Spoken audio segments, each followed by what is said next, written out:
તમે વાપી પહેલી વાર આવ્યા? ના, ઇનફેક્ટ મારી કરિયરની શરૂઆત વાપીથી થઈ છે.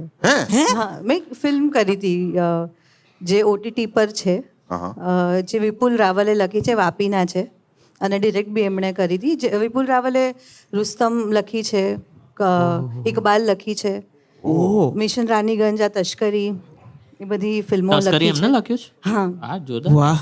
તો એમને બોલાવીએ, હમણાં હશે ફ્રી બેઠા એ હશે. હમણાં મુંબઈમાં છે. મેં એમને ફોન કર્યો પણ એટલે એમણે ફિલ્મ ડિરેક્ટ કરી હતી અને એ વાપીના હતા એટલે આખું શૂટ એ પિક્ચરનું વાપીમાં નામ થયું શું? હતું. ટોની.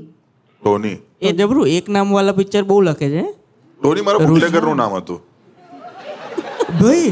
મેં આજે જોયું કે અહીંયા એક પેલું પેજ છે આપનું વાપી કરીને, હે, એમાં મેં જોયું કે 2 બુટલેગર પકડાયા વાપીમાં.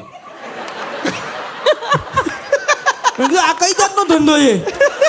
એ રેપિડો વાળા હશે, ભૂલથી અહીંયા આવી ગયા. હા, એટલે અહીંયા બુટલેગિંગ તો વાડકી વ્યવહાર કહેવાય. અરે યાર,